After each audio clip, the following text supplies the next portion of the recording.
It's your 1-year anniversary on your policy, and once again, you've had a year of perfect driving. There are so few Californians who take their responsibility as seriously as you do. You're exactly the reason we're able to offer these low rates.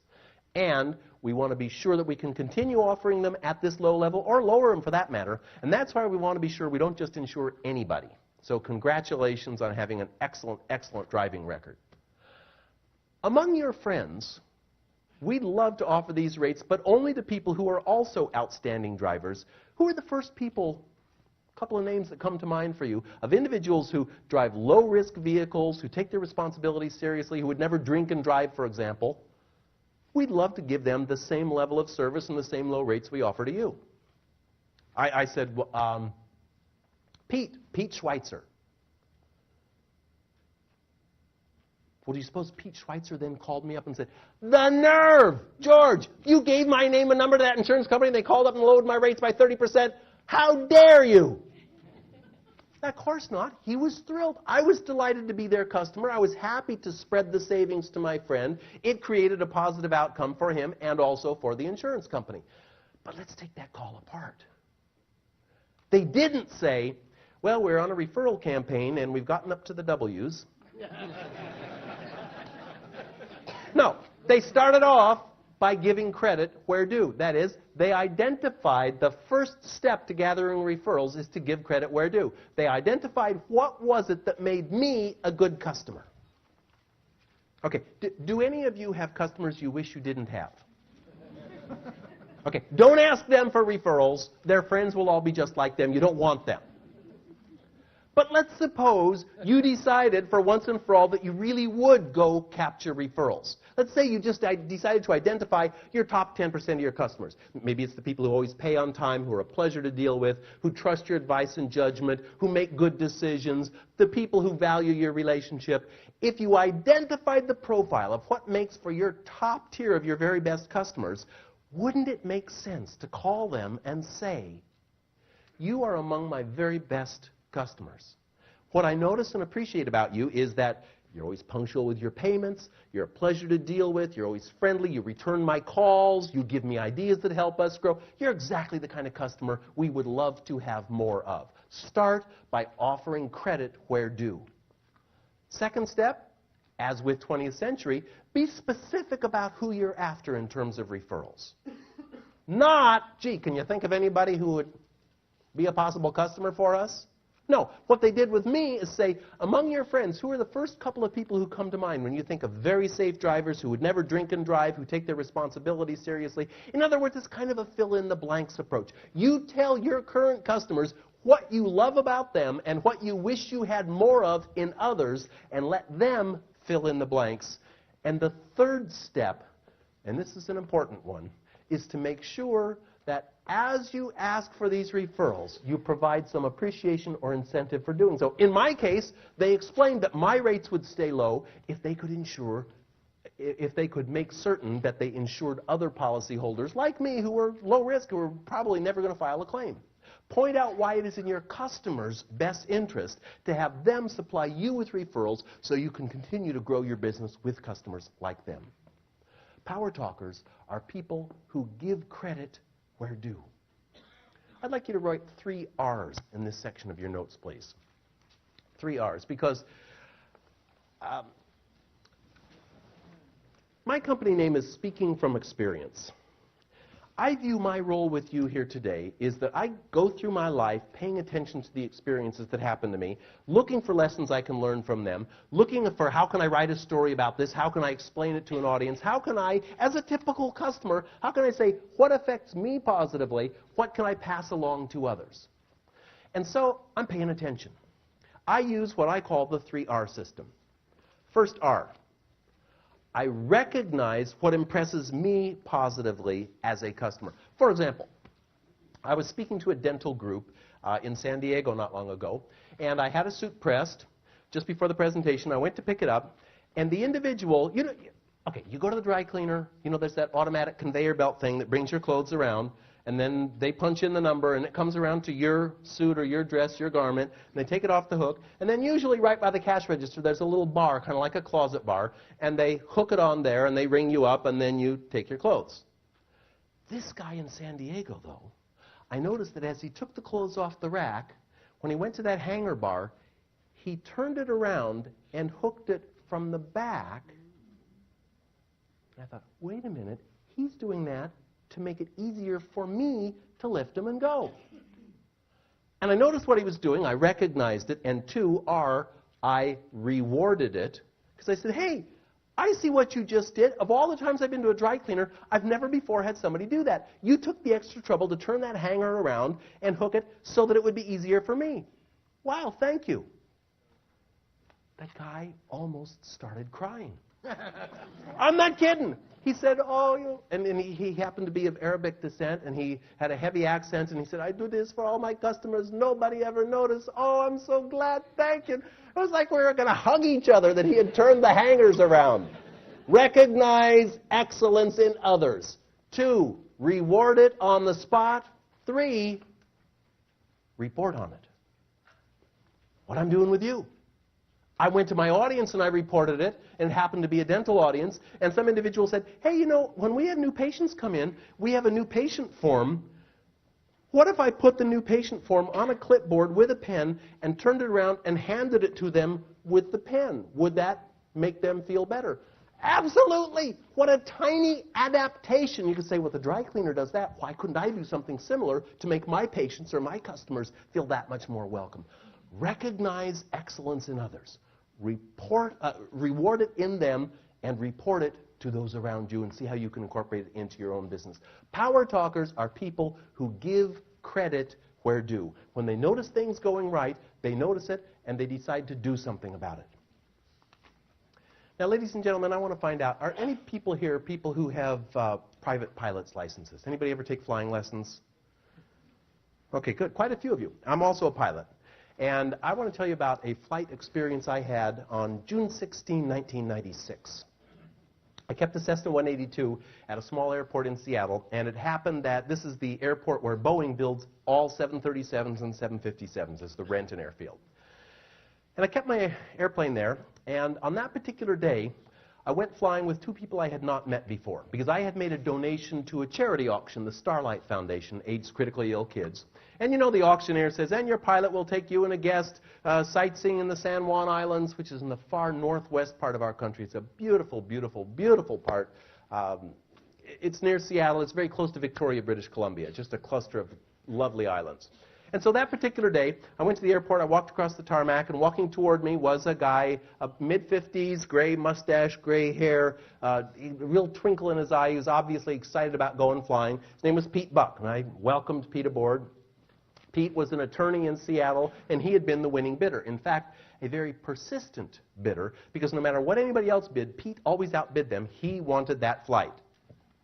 With him was his fiancée, Jean. Jean was a dentist, and Jean looked about the way you look if you're walking into her office for a root canal. No. You could see she did not like this whole idea of going in a small plane. So I welcomed him. I got him seated in their side of the plane. I came around, walked around the prop, and got into pilots always sitting here, and I thought, well, Jean looks a little nervous, so I'll lighten things up. Now, as a pilot, you always give a safety briefing to your passengers, whether you're commercial or private. And I said, now, Jean, if at any point I should slump forward and stop breathing, don't worry. Pete can just press this red button and say, help, the pilot's dead! And someone will talk you down. Pete will land the plane. It'll be okay. Now, and Pete, should we land prematurely, you'll want to raise this lever so you can pop that door open and get out of the plane. But it was a perfectly beautiful day. We took off from Renton, and Jean thought that we were going to go sightseeing. But Pete had a secret plan, because June 16th was the day they had met 1 year earlier, and they had met on this little island, San Juan Island, and specifically at a yacht harbor called the Roche Harbor Resort that had a little airstrip beside it. So he thought his surprise was, for their anniversary, he'd have me fly to the place, as he put it in legal parlance, the scene of the crime, where they had met. I thought this was a wonderful plan. So we took off, perfect flying conditions, reached cruising altitude. I flicked on the automatic pilot. We're flying along, and it was spectacular. I'm going, Jean, if you look over your right shoulder there, that's Mount Rainier behind you, over 14,000 feet. Pete, look, up ahead there, that's Mount Baker. These two mountains have more glaciers on them than any other mountainous area in North America outside of Alaska. It was fantastic, sparkling, beautiful weather. As we approached Roche Harbor, I went through my pre-landing checklist, fuel mixture 10%, flaps 10, checked everything, all's well, flicked off my autopilot. And I heard a voice. Don't land there. Who's that? What's that? And I looked, Pete and Jean didn't seem to have heard this voice. And I thought, well, that's kind of creepy. And I checked my gauges. Everything was just fine. I felt fine. But I'm not the kind of guy who, my life is not ruled by voices. And so I did what you pilots know. I made my turn to left base and then my turn to final, the last thing before landing. And as I made my turn to final, I heard again, don't land there. I thought, God, I've never had that happen before. That's weird. I thought, well, maybe I should change and go to another airstrip. How would I explain that? Pete, don't worry, I feel fine. As you can see, the instruments are all in the green. The weather's perfect. Everything's okay. I want to let you know I'm hearing voices. You don't like your pilot from the cockpit today. Ladies and gentlemen, we're approaching Detroit Airport. I'm hearing voices in the cockpit. I think we'll go to Minneapolis. So I decided to continue with the landing, and we were on short final, which is just before you actually touch down, before the threshold of the runway. In fact, the beginning of the runway was about as far as from here to the back of the auditorium. And at that moment, we encountered a phenomenon that the pilots in the room know about, and which you encounter yourself without knowing about it, and that's called wind shear. Wind shear is a vertical wind. You can't see it. You can't do anything about it. And in fact, you encounter wind shear all the time as you're flying because you're going along at 33,000 feet and suddenly your coffee jiggles a little bit. Well, that's wind shear. The plane may be bumped down 50 feet. You're at 33,000 feet. No big deal. But we were at 33 feet. And when you go down 50 feet from 33 feet, it's a big deal. And suddenly, it's like an elevator, the cable is cut or something. Suddenly, the plane's on the ground, and while you're flying, you're steering with the yoke. But when you're on the ground, the yoke does nothing. You steer with your feet. And I'm struggling with the foot pedals to keep the plane going straight because I can see the end of the runway that we're going to make it. If I can just keep it going straight, and we're bouncing along over little bumps, and there's grass sticking. And I can tell you, the weirdest thing in emergency situations, I had these three predominant thoughts in my mind. For some reason, I was thinking, first, I was like, oh, fine, I'm going to get grass stains all over my plane now. And then, of course, I also thought, why didn't I listen to that voice? And third, I thought, and why did the winning bidder have to be a lawyer? I do not want an attorney on my plane when I'm crashing. Still, I was able to keep the plane straight. We were bumping along, just heading right for the runway. We were just going to... And then I saw the ditch. And the landing gear, the nose gear, dropped down into the ditch, sheared off the bottom of the plane. If you have no landing gear, you're not in control. We slid down the runway on the belly of the plane. That particular model, the Cessna 182, has its carburetor on the bottom side of the block, so that was the first thing to be sheared off. So now my 55 gallons of fuel spilled out on the runway. Sparks are flying. Well, you know what happened next. Plane came to a halt. Cockpit filled with smoke. Fortunately, Pete had listened carefully to his instructions. He opened the door and got out with Jean. We ran from the plane and stood back and watched. And when the sheriff arrived and pulled his Instamatic out of the car, that was my Cessna 182. That's all that was left of it. Total loss. Insurance company paid for it. I'm very happy to tell you, not a scratch. We didn't have a singed hair. Perfect survival. Nothing bad. But man, did I learn some lessons that day. For one, you better believe I listened to that voice. The book I'm working on now is Gut Level Leadership, and it helps males primarily. Women, you know this already. Us dumb guys think, it has to be logically verifiable to be true. No, it does not have to be logically understandable at all to be true. People who make the best decisions in business and in life are people who check with their gut. What is my gut telling me to do? I learned that lesson. I certainly learned a lesson about the big picture, like don't think about grass stains, control the plane. And I also learned something about judging others. Because I was so worried about Pete Buck, thinking, oh gosh, now we've survived the crash, but now I can just see the lawsuits. You know, what's going to, emotional damage, failed marriage, dry cleaning for his pants. I know it's not going to be misrepresentation because the auctioneer did say, this will be an experience you'll never forget. I know it's not that. Hey, I was so wrong. This guy, Pete Buck, is a fantastic person. He didn't sue me. He invited me to the wedding. Their wedding video begins with this picture. I was with him for 4th of July this last year. I go every year. They come to all my parties. We've become more than great friends. I think there's something about a life bond going on here. I was so wrong about Pete. But I also learned something about failure. Because I certainly left that experience feeling that I had failed as a pilot. You know, you're not supposed to have your plane burn up. And I'm so grateful to your hometown boy here, Henry Ford, for reminding us of what failure really means. Failure is the opportunity to begin again more intelligently. In fact, the auditorium next door where the losers are, they fail a lot less than winners fail. Because when losers fail, they step back and they say, oh, I'm never doing that again. I'm no good at that. I'll never do that again. Winners have an experience like this and say, oh, there are lessons in there that I can learn.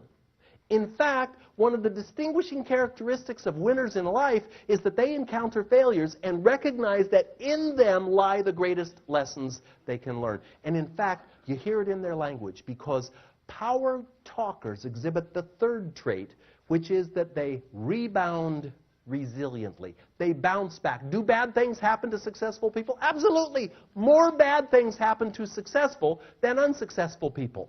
Unsuccessful people encounter a bad situation dealing with collections or selling or emotional customers, and they go, oh, I'm not good at that. I better not do that. Winners encounter the same situation, and instead of saying, I failed, I'll never do that again, they say, okay, there's a lesson here. What can I learn from this experience? What shall I do differently the next time I approach such a situation? How can I extract from this great meaning that I can take forward in my career and in my personal life? Failure is what helps to shape the most successful people. Power talkers rebound resiliently. If you hear someone saying, if only I had, you know that's not a winner. The winner says, starting now, I will. Power talkers rebound resiliently. Okay, I'd like you to stand up, please. And while you're standing, would you give yourself a little neck massage here? Scalp and neck. Because here's an intellectually challenging part of the evening. Because, hey, until now, has everything I've said made sense? Yes. You know this. This is not academic. Yet, there is a scientific foundation for what we're talking about. And while you're standing for a moment, sit down whenever you'd like, but as you remain standing, I want to explain the intellectual, the scientific background. And I will particularly invite these people to sit down so we can see what's up on the screen. I want to introduce you to one of our nation's preeminent psychologists, Dr. Martin Seligman. He's written several books. They are great. I recommend them all. In particular, I'll recommend the book Learned Optimism by Dr. Martin Seligman. Fantastic person. Here's Dr. Seligman's approach. It's called cognitive restructuring. And in fact, okay, how many of you are clinically depressed? Okay, of course you wouldn't admit it. There are two very effective treatments for depression. One is a pharmaceutical approach, and drugs really work well with depressed people, so long as they take the drugs. They stop taking the drugs, they're depressed again. Cognitive restructuring is different. Cognitive restructuring does not involve any drugs at all. It involves a counselor helping you to redefine the way you view the experiences that have happened to you in life. It works wonders because you don't need to take drugs, and it has a much more persistent, a much more lasting effect. Here's the way it works. An individual, you and I and the people next door, all have an explanatory style. That is, a habitual way of speaking, a way of describing what goes on. And there are three measures of your explanatory style. The first has to do with what I'll call the first P, pervasiveness. Global and local are the two extremes. So, for example, in my plane crash, I could say, oh, everything's going wrong for me. I crashed the plane, I'm in bad health, my family's falling apart, I'm experiencing financial difficulties, now I've got a lawyer after me, all kinds of bad things. Or I could use local and localize it and say, well, yes, I did crash this plane. However, I'm in good health, we all survived, this person seems like the kind of guy who's not going to make my life miserable. I have a wonderful child. My life is going well. Yes, I crashed the plane, but it's only that one thing, pervasiveness. The second scale, which I'll call the second P, has to do with personalization, your role in the experience. I could crash the plane and either say, it's because I'm terrible at everything I do. I can't fly a plane. I'm lousy at everything. Or I can say, now what are the factors that brought about this crash? The NTSB report that you can see on the internet now says that there were unpredictable winds and that there was a contributing factor, was an uneven runway surface at the advance of the threshold. There are lots of reasons this happened. Certainly I had a role. It's not a matter of dodging responsibility. It's where are you on that scale? Is it everything because of me, I'm a bad person, or is it because there were external factors that contributed to it? And the third scale has to do not with time, not with person, but instead with permanence. How long is this going to be around? Is this condition, I crashed the plane, I do everything wrong. Things always go wrong for me. I'm a loser in every area of my life, and I've always been a loser, and it's because I'm a rotten person. Or it can be unstable and say, well, things usually go right for me. This one instance didn't work out quite right. Now, here's what cognitive restructuring is about. It's helping people move from one end of the scale to the other, so that if we deal with people who are in a situation where things go well, the losers, pessimists, and the optimists have completely different ways of describing what happened. For example, the optimists, when things go well, say, they are at the global end of pervasiveness. Not only did I win the sales contest, but I've got a great personal relationship, I have kids, I'm in good health, I'm doing well financially, life is rosy. They say, because I planned well and worked hard, that's why I won the sales contest. This is no lucky fluke, I brought this about. And things are going to continue to do well. I'll always do well in my life. On the other hand, next door, when things go well, the pessimist says the opposite end of the scale. Oh yeah, this one thing went right. Yeah, I won the sales contest, but the rest of my life is a mess. And it's certainly not because I was a good salesperson. It was because the really good salesperson was sick that month, or something, my territory was changed. It's not me, something outside brought this about. And I'm sure this won't continue. But what about when things go poorly? When negative things happen, we and the losers have a completely different language pattern. When things go poorly, optimists say, well, it's just that one thing. In other words, they localize it. They identify, yeah, I crashed the plane. However, I'm in good health. I have a wonderful relationship with my child. Financially, I'm doing fine. I have good friends. Yeah, one thing went wrong. Not everything. One thing went wrong. And there were circumstances that brought this about. Yes, I had a role, and I can change the way I play the hand I'm dealt, but there are other factors to consider. It's not because I'm a rotten person, and I'm sure things won't stay like this forever. The optimist says, yeah, once in a while things don't go the way you want. On the other hand, in the other auditorium where the pessimists are, they have a completely different way of viewing things. When things go poorly, the pessimist says, oh, everything's bad in my life. Not just this one thing. Sure, I lost the sales contest, and my health is declining, and my friends don't like me, and everything is wrong. And it's because I'm no good. It's internal. And it's gonna always be this way. Cognitive restructuring is about changing where you are on the scale. It's about consciously saying, as a doctor to a patient would say, now hold it, what you just said, you said you lost the sales contest because you are not a good salesperson. Are there some other factors here? Well, yeah, territories were realigned. Yeah, well, there is a tough economic environment right now. Well, yeah. So, in other words, the cognitive restructuring approach to people who are depressed is to say, let's shift your language to the other end of the scale. And in fact, with a very high reliability, Dr. Seligman or anybody who studies this field could listen in on you talking through the day to friends and to yourself and put you on the scale of optimist or pessimist, and you can change it. You can move. In fact, what I'm sharing with you tonight, these verbal strategies for improving the image you project to others, your ability to get cooperation from them, and the ability to motivate yourself is all something that you can do. Now, I said there are 9 trait areas, and for each of them, we're looking at some examples.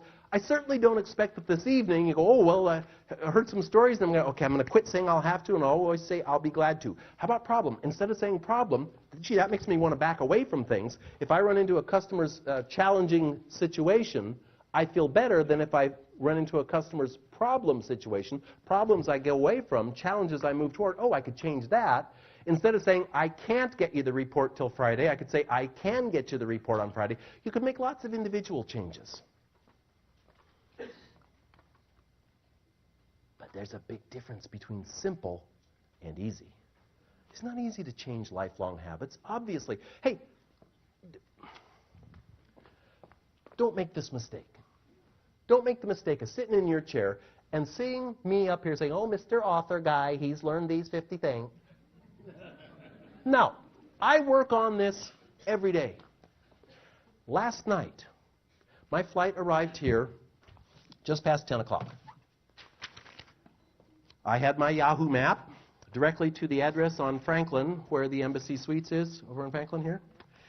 And just about 7 or 8 minutes after 12, I was at a mobile station with very thick bulletproof glass near Franklin in downtown Detroit, wondering why were all these young children out after midnight.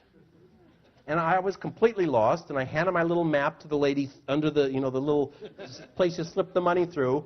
And I asked, Embassy Suites, where's Franklin? It's got to be close here. I followed the directions. She's, Embassy Suites? And she looked completely baffled, never heard of Embassy Suites. I immediately thought, oh, God, she's obviously never been anywhere. She's stupid. I didn't think, maybe I'm in the wrong place. And then a rather disheveled woman who you wouldn't pick out walking down the street, there's a smart, capable person, I'll ask her.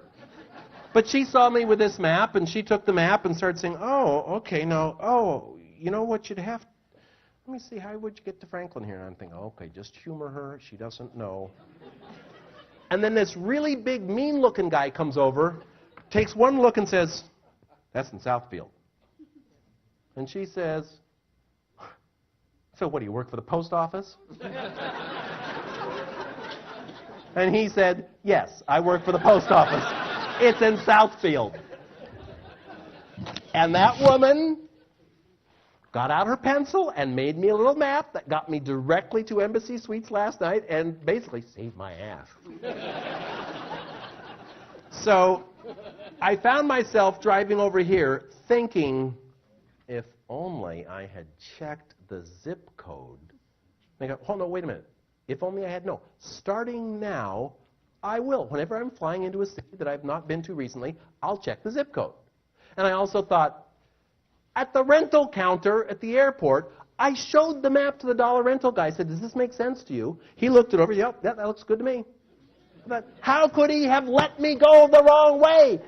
I thought, hold it. It is not his responsibility It's my responsibility. In other words, ladies and gentlemen, don't think that because I wrote the book and I give the speech that I've got this down. I work on it every day. Being a power talker does not mean, okay, there are 50 things, don't say that instead. I've mastered them, now I'm a power talker. No. It means that you decide every day to pay careful attention to the impact that your words have on others, on the image you project to them, on the level of cooperation you get from them, and on how they will affect you. Power talkers decide to take charge and to use their language, their daily interactions with others, to create the most positive outcomes they can. Being here tonight is a wonderful step in that direction. And it's a long time journey. It's simple changes, it's not easy changes.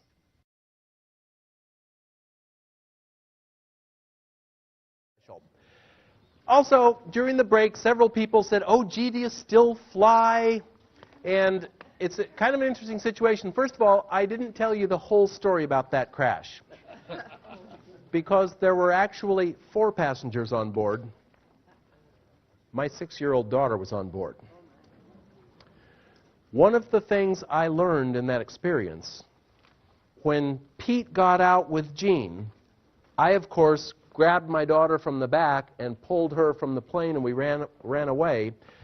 I was very interested in sort of watching myself outside my body, looking at how I handled it, and it was amazing to me that I didn't feel my heart was racing, I didn't feel in any panic, I felt absolutely calm and cool. I thought, this is odd. The one sensation I noticed physically is that I had an unquenchable thirst. My mouth was so dry. And people came out from along the airstrip and gave me gallons of water. No matter how much I drank, I was still thirsty, my mouth was still dry. Yet, I didn't panic. I didn't in any way fall apart until I put my daughter to bed. When she was in bed, I knelt down beside her bed and I cried all night long. And I guess partly it was that I wanted her to see her dad being strong in an emergency situation. I knew that for me to freak out was not going to make anything any better. But when I knew she was safe in her bed, man, I just cried all night. Another thing that came out of that experience is that at the time I was going through a divorce. My former wife, we had shared custody at the time, and naturally Mom freaked out. Her daughter, I don't think she minded that I almost died, but her daughter. And so I made a solemn promise that I would not take Kelsey in any small planes. Subsequently, my former wife decided to leave the country. And I had an opportunity at that time to either become a visiting, summer vacation dad or a full-time dad. And I paid attention to that voice inside me that said, the most important thing I will ever do in my life is raise this child. And I am so grateful. Thank you. You parents know why you're applauding, is because not only is the most important thing for the child, it's been the best thing that ever happened in my life is to be a full-time dad. Well, because I had made the promise to not take my daughter in any small planes, when I subsequently became her custodial parent, if I can't fly with my daughter, I ain't flying. You can't dabble at flying. You better do it all the time and keep it up. And so it was out of the question. So now I ride motorcycles. Got to do something fun. And it's interesting how we get our lessons in life. Partway through the process of writing the book on which this evening's program is based and which some of you are getting at the table, partway through that process, I was not making any headway with my writing. And I'd love to tell you, that I had a big, optimistic, outgoing spirit about it all. I didn't. I was going like, oh, you're such a procrastinator. You haven't even started. The manuscript is due in 4.5 months. You haven't even begun. And I was kind of beating myself up. And I thought, I have clients calling. They want me to come give presentations. I can't get started.